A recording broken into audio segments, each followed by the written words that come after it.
Sejam muito bem-vindos.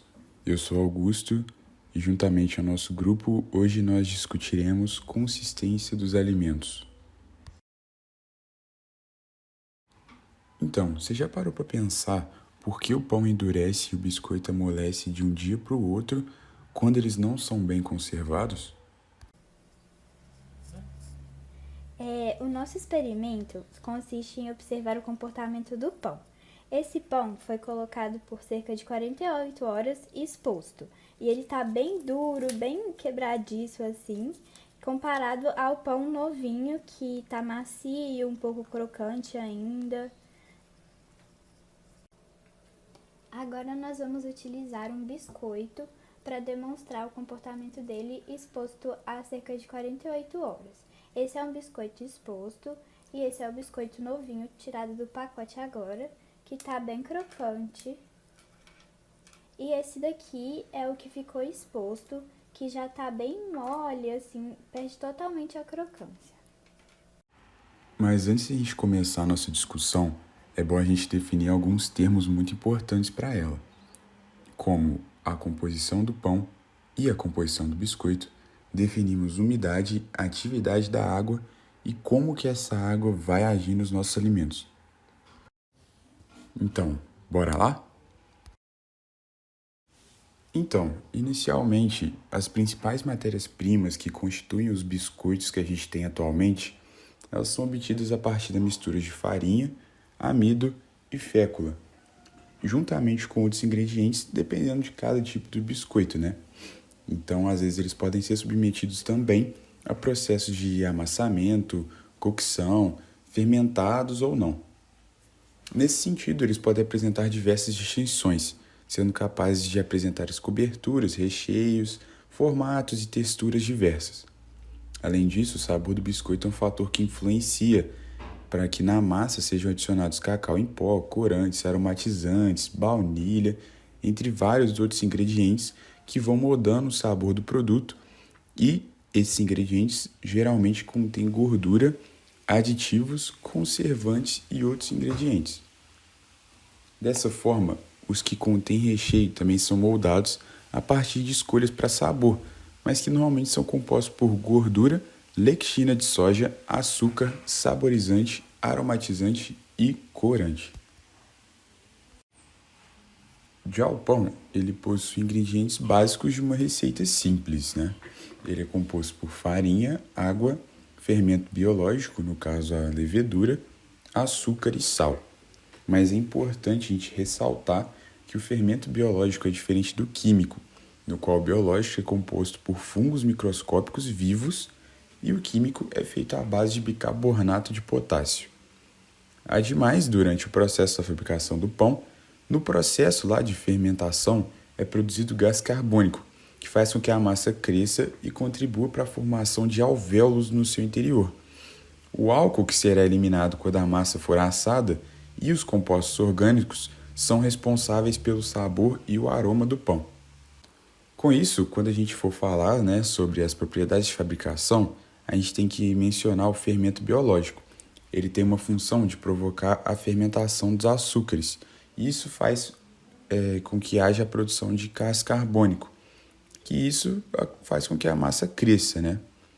Então, as enzimas de micro-organismos, elas vão rompendo as ligações entre a glicose e a frutose do açúcar, e isso obtém glicose livre, da qual se alimentam e realizam a fermentação, e isso faz com que formam o CO2.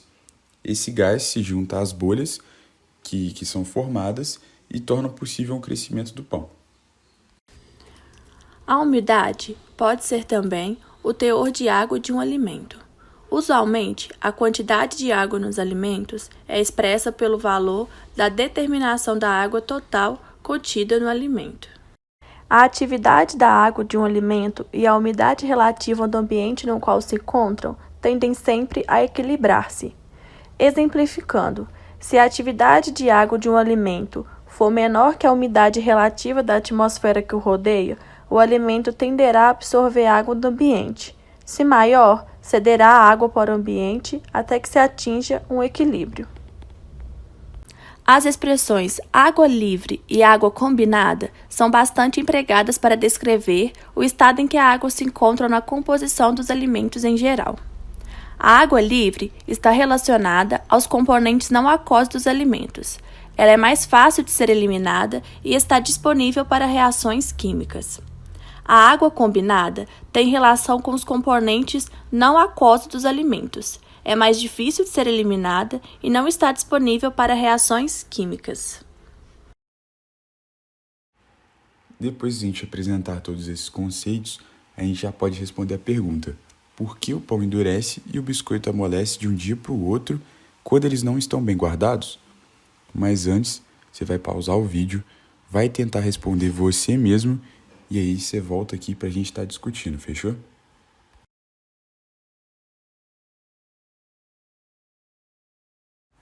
Então, chegamos ao assunto principal do vídeo. A gente pode dizer que alguns alimentos possuem características modificadas quando entram em contato com o ar. Isso acontece porque eles acabam por trocar umidade dependendo do ambiente e das condições que ele se encontra. Em relação aos pães, como já descrevemos na sua fórmula de produção, ele tem muita água dentro de seus ingredientes necessários. Então, concluímos de que o pão fica duro pelo fato dele possuir muita água e quando ele se expõe ao ar local, ele tende a perder essa água para evaporação e ele fica ressecado, ou seja, ele fica mais duro. Já os biscoitos, quando eles ficam expostos ao ar ambiente, sem uma proteção necessária, eles tendem a amolecer, devido ao fato de não levarem muita água na sua composição. Nessa perspectiva, os biscoitos ficam expostos ao ar, absorvendo a umidade e perdendo a sua crocância, deixando totalmente murcho e mole. Com isso, a gente pode concluir que a quantidade de água presente na composição do alimento tem bastante influência, mas ainda podemos dizer que a quantidade de açúcar existente na composição dos pães e biscoitos também faz muita diferença. Os biscoitos possuem bastante açúcar, e isso favorece a absorção da água. Já o pão, ele tem pouco açúcar e bastante amido, e isso facilita com que ele sofra modificações na sua organização estrutural e que isso estimula o endurecimento do pão. Agora, depois que a gente já te explicou certinho como funciona cada alimento, eu vou te fazer outra pergunta. Como é possível a gente evitar com que o nosso pão endureça ou o nosso biscoito amoleça? Então, novamente, você vai pausar o vídeo, vai discutir aí e daqui a pouco você volta para a gente continuar a nossa discussão. Nessa segunda parte do experimento, a gente vai comparar um pão que ficou fechadinho em um saco plástico por 48 horas e o pão novo. No pão velho de 48 horas, ele está bem macio, mas ele perdeu a crocância que tem no novo. Nessa segunda parte do experimento, nós vamos demonstrar que um biscoito que ficou 48 horas, mais ou menos, num saquinho de plástico bem fechado, ele não perde a crocância que tem no biscoito original. Esse aqui, como já foi mostrado, tá bem crocante, que é biscoito já aberto agora. E esse daqui continua crocante, mesmo ficando um tempo fora do pacote, mas vedado com o saquinho. Agora que vocês já sabem que o biscoito amolece e o pão endurece devido à troca de água com a umidade, a gente já pode ter uma conclusão. E é muito simples. A gente tem que conservar nossos alimentos numa sacola impermeável, porque o material impermeável ele impede a passagem de água. E isso evita com que haja a troca de água entre o nosso alimento e o ar local, fazendo assim com que nós possamos conservá-los e manter suas propriedades físicas tranquilamente.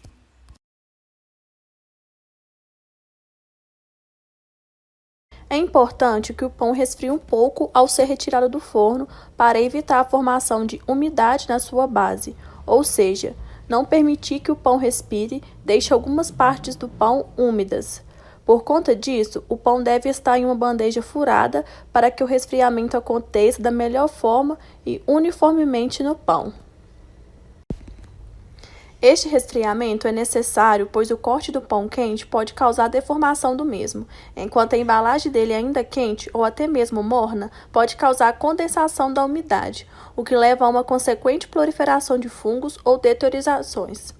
Este procedimento pode ser realizado de diversas maneiras. A mais simples seria a temperatura ambiente, mas esta técnica é lenta e necessita de muito espaço.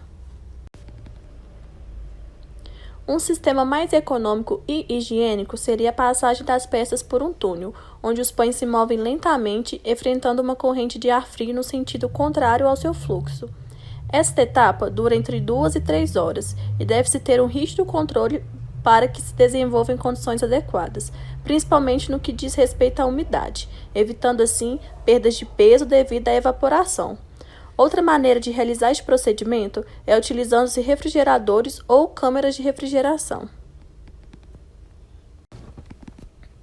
Durante o envelhecimento, o que acontece é o seguinte: a água presente nas partículas do amido na massa migram durante o cozimento e gelatinização, provocando a extensão de alguma dessas partículas de amido e rompimento de outras. Mas, quando o pão começa a esfriar, essas cadeias tendem a retornar ao estado original. Por isso, enquanto o miolo se retrai, fica mais denso e perde a maciez. Por que não devemos conservar o pão na geladeira? Estudos indicam que a faixa de temperatura de maior envelhecimento do pão é de 10 a 4 graus Celsius. E aí está o porquê não se conservar pão em geladeira. Esta é a chamada zona de temperatura crítica.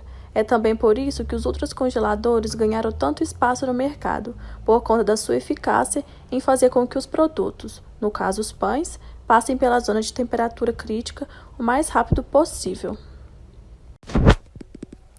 Desta maneira, os pães precisam estar frios para que possam ser congelados. Assim, passarão com o mínimo de danos pela faixa crítica. Quanto menos quentes estiverem, mais rápido irão congelar. E, tecnicamente, o envelhecimento cessa em temperaturas abaixo de -20 graus Celsius.